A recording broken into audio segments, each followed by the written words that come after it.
Baiklah, selamat pagi, Miss. Selamat pagi. Terima kasih, Miss, kami ucapkan kepada Miss dan seluruh, guru-guru yang ada di sekolah karena telah menerima kami dengan baik untuk melakukan observasi di sekolah ini. Adapun topik, wawancara observasi kami pada hari ini itu, Miss, tentang, evaluasi program pendidikan. Nah, langsung saja, Miss, Ya, akan silakan bertanya. silakan. Baiklah, Miss, untuk pertanyaan yang pertama, apa saja program pendidikan yang sedang berjalan atau sedang dijalankan di sekolah ini, Miss? Oke, terima kasih pertanyaan yang sangat baik. Nah, yang pertama, bahwa program kita tentu harus menyesuaikan kepada kurikulum yang ditetapkan oleh pemerintah dari Direktorat Kependidikan. Dan yang kita berlakukan adalah kurikulum merdeka. Dalam kurikulum merdeka ini, yang pertama bahwa muatan kurikulum itu dibuat secara muatan fokus kepada muatan esensial. Ya, artinya bahwa pengembangan kompetensi anak itu yang diharapkan adalah pemahaman, bukan selesai materi. Tapi diharapkan memang paham siswanya, mengerti. Nah, itulah program yang kita buat. Yang kedua itu pedomannya bahwa di kurikulum merdeka ini itu pengembangan karakter menjadi poin utama. Dan itu juga diberi kewenangan kepada sekolah untuk melakukan secara fleksibel. Nah, dengan berdasarkan pedoman kurikulum inilah maka kita melakukan program-program yang ada di Holy Kids yang dimuat dalam 3 bagian, itulah generalis, spesialis, dan teologis. Nah, gitu ya, yang dalam hal ini kalau generalis tentunya adalah pembelajaran di kelas secara tatap muka dengan metode yang mengarah dari kurikulum merdeka tadi. Nah, kalau dia spesialis, kita memang membentuk berbagai grup Holy Kids di sini, yaitu yang membina olahraga, seni, HKC namanya ya, Holy Kids Kreatif. Itulah salah satu bidang yaitu kreatif ministry, termasuk mengambil rekaman atau video dan publish yang bekerja adalah sekolah ini atau siswa dengan program yang kita buat. Kemudian ada worship, ada dance, juga kita mengadakan program P5. P5 ini adalah proyek penguatan profil pelajar Pancasila, ya. Nah, jadi ini kalau dia lingkupnya adalah dibuat itu kewenangan sekolah. Biasanya disesuaikan dengan masalah yang ada di sekolah, sehingga solusi-solusi dapat diambil melalui P5 ini. Apakah misalnya kebersihan sekolah, sampah yang banyak, atau apa saja yang dibuat. Tapi kalau di sekolah ini kita memang karena tersedia lahan dan juga siswa yang berasrama, maka kita menggunakan lahan itu dan memberdayakan siswa sehingga juga mereka melakukan P5 ini dengan membuat apa itu beternak bebek. Telurnya juga sudah dijual dan dinikmati oleh jemaat maupun guru-guru ya. Kemudian mereka bercocok tanam, ada sayur-sayuran, ada cabai dan yang lain. Jadi itu juga diprogramkan dan hasilnya sudah bisa kita lihat. Nah, mungkin itu secara garis besar kalau untuk spesialis. Kalau untuk teologis, ya jelas itu menjadi program utama daripada sekolah ini. Nah, prakteknya adalah kalau pagi itu mengucapkan password. Ya. Password itu di setiap minggu malam kita mengirim ke grup firman Tuhan yang menjadi password dalam 1 minggu itu. Sehingga kalau masuk kelas, semua orang harus ucapkan passwordnya. Nah, gitu ya. Kemudian setiap selesai pergantian les, pergantian pembelajaran, password itu diucapkan lagi. Jadi kalau ada 3 mapel 3 kali. Nah, kalau pulang juga ada password. Nah, selain itu kita mengembangkan program itu English. Di sini ada English Day. Jadi sekali minimal dalam 1 minggu, semua guru maupun siswa wajib berbahasa Inggris. Nah, gitu. Jadi password pagi juga ada. Itu guru dan wali kelas sudah menetapkan, sudah memprogram apa-apa password. Kalau mau masuk kelas, ucapkan password baru boleh masuk. Nah itu secara global dan pembacaan Alkitab tahunan, kemudian di sini juga ada mentoring. Jadi seluruh siswa selain daripada mendapat pembelajaran dari guru di kelas, Tapi setiap siswa punya mentor yang membina mereka baik secara kerohanian, bahkan juga untuk seluruh aspek kehidupan mereka. Biasanya minimalnya sekali seminggu ada pertemuan mentoring. Dengan pemimpin mentor di situ berdoa, menggali Alkitab. Tapi selain itu ya ada komunikasi. Jadi mentor bertanggung jawab membina mentinya. Nah, seperti itu. Kemudian kita juga ada ibadah sekali 1 minggu setiap hari Sabtu. Ibadah bersama. Dan yang melayani juga seluruhnya siswa berdasarkan program-program tadi. Mereka yang melayani kecuali untuk berkhotbah. Selebihnya itu ditangani oleh siswa. Nah, itu kira-kira program secara garis besar yang kita kerjakan di sekolah ini dengan tujuan mereka tamat bisa pinter tapi juga hormat sama Tuhan. Oke. Iya iya, Miss. Sangat berbeda ya, Miss, program-program yang di sekolah Kristen dengan sekolah pada umumnya. Sangat berbeda, Miss. Saya lanjut untuk pertanyaan yang kedua, Miss. Oke. Bagaimana proses evaluasi yang dilakukan oleh sekolah untuk program-program yang berjalan yang disebutkan tadi, Miss? Pertama pastinya kita punya perencanaan. Jadi sudah perencanaan yang memang disusun secara sistematis dan secara terschedule. Jadi ada jadwal. Semua program yang disebutkan tadi, jadwal roster kelas tentunya ada. Baik formatif maupun sumatif. Itu akan kita adakan. Jadi kalau evaluasi, kalau generalis sudah pasti ada formatif, atau mid semester, ada ujian semester. Itu ya kalau untuk akademik. Nah, kalau untuk dia skillnya tadi, pengembangan karakter, ini semua program tadi ada mentor, ada koordinator yang menangani. Jadi evaluasi secara tertulis dan juga secara lisan ini akan dilakukan. Ada grup WhatsApp yang bisa memonitoring ini. Tiap hari ada laporan kerja yang diadakan. Baik guru juga mengirim bahan ajar ke grup Telegram. Kita menggunakan beberapa media untuk memfasilitasi.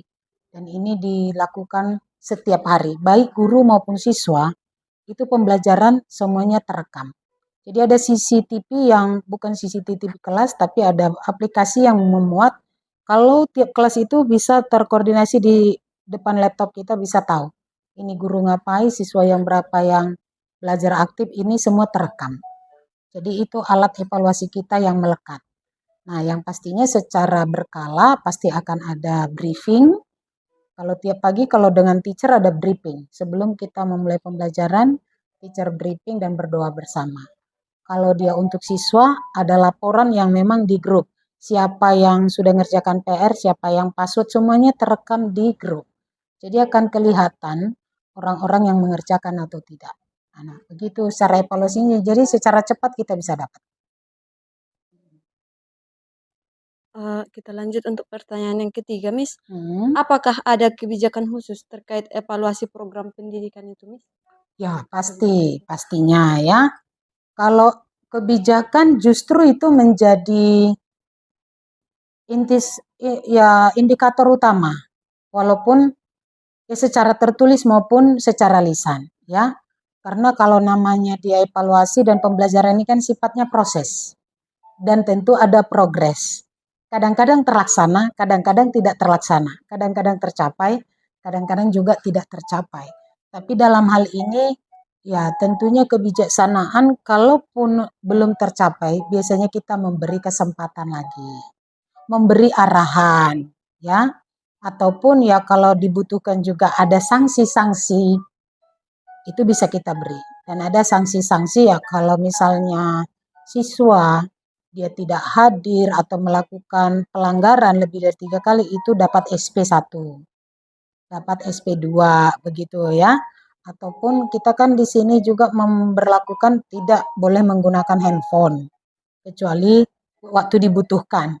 Nah, kalau memang dibutuhkan juga sanksi untuk waktu dibutuhkan pun karena sanksinya oh dia tidak berhak mendapat handphone, menggunakan mobilenya. Nah, seperti itu dan biasanya hal itu akan memicu siswa untuk mempertanggungjawabkan kerjanya karena dia merasa dirugikan kalau sanksinya tidak dikasih izin menggunakan handphone. Ya, yang kedua, yang berikut kebijaksanaannya biasanya siswa kita ajak ngobrol ya ataupun guru kita open heart dengan mereka, kemudian pastinya kita doakan. Nah, itu pasti di sini. Jadi dengan sentuhan kasih dan doa biasanya mereka yang tadinya pun tidak mau mengerjakan akhirnya bisa menjadi reda dan mau. Tapi pastinya bervariasi ya. Ada yang bisa langsung, ada yang mungkin sampai 3-4 kali. Nah, seperti itu. Tapi kita yang jelas nggak pernah memberhentikan proses. Kita tetap beri kesempatan. Seperti itu. Oke, Baiklah, ada Miss. lagi? Untuk pertanyaan selanjutnya.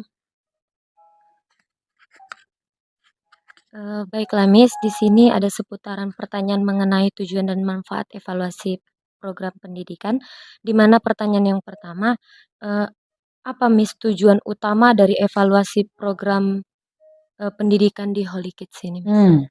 Ya, sebagaimana daripada definisi evaluasi kan artinya kita melihat, mengobservasi dan mengadakan pengembangan. Kan itu tujuan. Jadi kalau kita adakan evaluasi yang pertama, kita mau melihat alat ukur apakah sudah terjadi yang kita program. Nah, berapa tingkat keberhasilan? Itu dulu yang pertama. Yang kedua, kita mencari tahu apa yang kendala yang ada. Nah, dari hasil evaluasi kita lihat, oh mungkin ini terlalu berat, atau justru terlalu ringan, atau mungkin di pengawasannya yang kurang ketat, atau fasilitasnya yang tidak tercukupi. Nah, jadi berdasarkan data evaluasi, biasanya kita bisa mencari solusi. Apa jalan keluar supaya eh, hambatan itu bisa diselesaikan, dan kalau seandainya nggak selamanya ada hambatan, berjalan nih. Kalau sudah berjalan, tentu kita bisa memberi target berikutnya. Nah, sehingga progresnya terus jalan. Nah, seperti itu. Itulah tujuan utamanya. Sehingga semua elemen orang-orang yang di dalam tetap harus bekerja, nggak boleh berhenti. Nah, seperti itu. Oh, baiklah Miss. Lalu pertanyaan kedua, bagaimana, sekolah Holy Kids ini, mengukur keberhasilan atau kegagalan program-program pendidikan? Pertama pastinya kita dari evaluasi. Nah, dari evaluasi akan terlihat.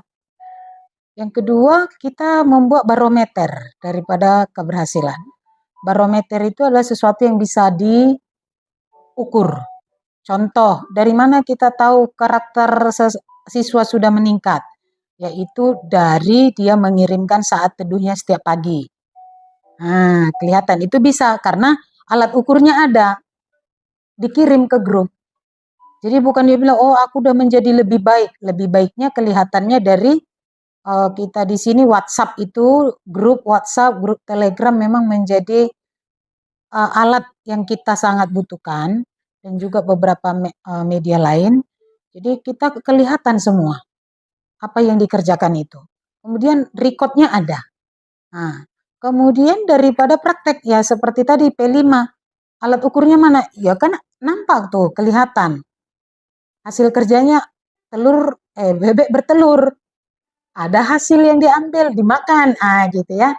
Kemudian kita juga mengadakan yang namanya part time. Jadi mereka pulang sekolah, anak-anak yang di asrama, mereka kerja 2-3 jam. Itu di rumah makan kita BPK Yunus. Nah, jadi jelas kelihatan di situ. Dan di situ ada tim penilainya. Itu dia datang jam berapa, pulang jam berapa, waktu selama dia kerja di sana, apakah dia melakukan sesuai clue, atau dia ngurusi orang lain tapi kerjanya enggak beres. Nah, ini langsung dan setiap malam kami langsung evaluasi itu. Jadi langsung ada barometer, tolak ukur yang bisa kita lihat. Kalau siswa perempuan nih masak, wah masak semua, waktu makan semua memberi penilaian. Berapa nilainya? Oh masakan hari ini 80, 90. Oh rasanya gosong, rasanya ini. Di situ. Jadi teman-teman ikut berpartisipasi memberi penilaian. Jadi kita real gitu ya, bukan harus kecuali dalam akademik, yaitu kan memang ada formatif dan sumatif yang disebutkan. Nah, seperti itu. Oke, finish. Ada lagi? Oke, Masih ada silakan. beberapa pertanyaan lagi seputar hubungan kebijakan program yang ada di sekolah ini dan juga kegiatan pendidikan. Untuk yang pertama, bagaimana kebijakan ataupun aturan-aturan yang ada di sekolah dalam mempengaruhi pemilihan, implementasi, dan juga evaluasi program pendidikan tadi? Diulang yang mana ini? 3. Bagaimana kebijakan di sekolah ini mempengaruhi dalam memilih, Mhm. mengimplementasikan dan juga mengevaluasi program pendidikan tadi. Ya. Nah, dalam hal ini semua warga sekolah terlibat. Terlibat baik itu guru, baik mentor, baik ketua kelas, kepala sekolah. Jadi pengamatan melalui evaluasi tadi, kita akan bisa lihat untuk mengadakan pemilihan. Yang mana untuk kita berdayakan secara aktif, tapi mana juga yang mungkin semua kita berdayakan, tapi ada yang aktif, ada yang pasif. Dalam arti orang-orang yang aktif biasanya kita beri tanggung jawab. Tanggung jawab mengurus satu bagian. Nah, dari situ kita bisa lihat dan juga dia bisa berkembang karena tanggung jawab yang besar membuat dia juga lebih keras bekerja, lebih keras berpikir. Nah, kedua, sistemnya kita buat ada manajemen waktu, kita libatkan. Dalam waktu 1 bulan pelatihan ini, siapa yang berhasil? Nah, jadi bukan sampai dia berhasil, tapi nggak ada jangka waktu. Biasanya waktu kita buat estimasi waktu ada. Yang ketiga itu orang-orang yang memang berhasil melakukannya, selalu kita buat apresiasi. Contoh, yang bisa yang buku renungan malamnya tertib, tidak ada bolong, tertulis, ditandatangani oleh pengawas. Nah, selama 3 bulan tidak ada kesalahan, dia dapat 100.000. Nah, siswa yang melakukan P5 tanpa keluhan, yang berhasil dengan target waktu juga, nah kita kasih mereka peluang untuk kuliah ke Jepang. Nah itu kita buka. Nah, ada pelatihan. Jadi tamat, kita nggak langsung kasih uang jajan ke dia. Dia boleh pilih, kamu terima uang jajan atau kamu dimasukkan peserta kuliah ke Jepang. Nah, jadi mereka pilih, oh aku pilih yang ke Jepang. Nah begitu. Jadi apresiasi sangat tinggi di sini, sangat boros. Kalau dia melakukan sesuatu, oh dia rapi saja, yang biasanya tidak rapi gitu ya. Dia ada progres, biasanya kita ada pujian. Bisa dipanggil ke depan, tepuk tangan semua teman-teman. Nah, kadang-kadang kita kasih uang jajan, walaupun hanya nominal 5.000. Dan itu sangat-sangat menolong mereka. Tapi kalau sanksi juga begitu. Kalau dia tidak kerjakan, dia harus minta maaf di depan semua teman-teman. Nah, jadi itu menjadi alat untuk pemilihan. Orang-orang sendiri pun tahu siapa yang layak dipilih dengan praktek-praktek yang tadi, sebelum pun diumumkan. Nah, kira-kira menjawab? Terima kasih, Bu. Oke. Mungkin Bu, untuk pertanyaan terakhir Bu, apa saja tantangan yang mungkin dihadapi sekolah dalam menjalankan program-program pendidikan? Oh ya, itu yang nggak enak. Kalau ditanya tantangan, ya pastinya banyak ya. Yang pertama latar belakang kehidupan siswa. Kita semua rata hidup tanpa teratur. Makan, disiplin belajar, disiplin bicara dan semua. Jadi tantangan pertama adalah kita harus dulu, ya judulnya saya buat memanusiakan manusia ya. Yaitu pembinaan karakter dan mental. Mental untuk hidup tertib saja manusia paling sulit.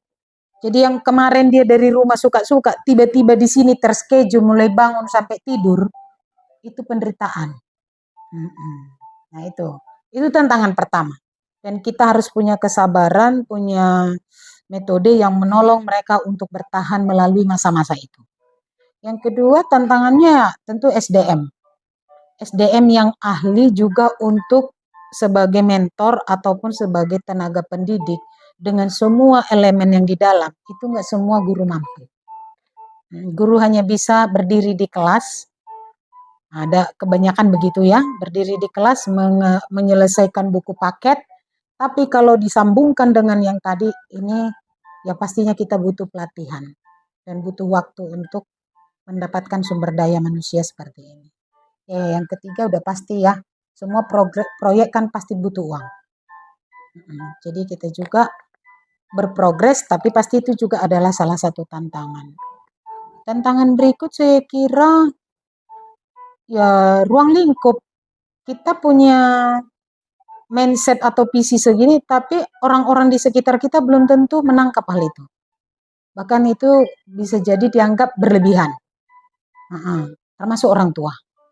Orang tua juga kadang-kadang nggak selamanya mendukung, bukan karena nggak mendukung, nggak nyampe ke situ apanya, rasanya ya sekolah, pulang, datang, balik ke rumah udah cukup. Nah, tapi kita kasih pengembangan-pengembangan ini tentu ini menjadi tantangan yang kita harus buat sosialisasi yang jelas kepada mereka, approach yang jelas dengan orang tua. Ya, mungkin ya pastinya salah 2, 3, 4 orang akan datang, kenapa begini, itu pasti ada. Ya mungkin itu ya beberapa garis besarnya. Oke, cukup? Iya, Bu.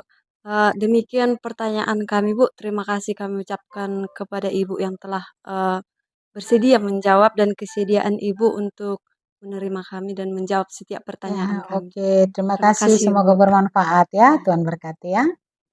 Oke.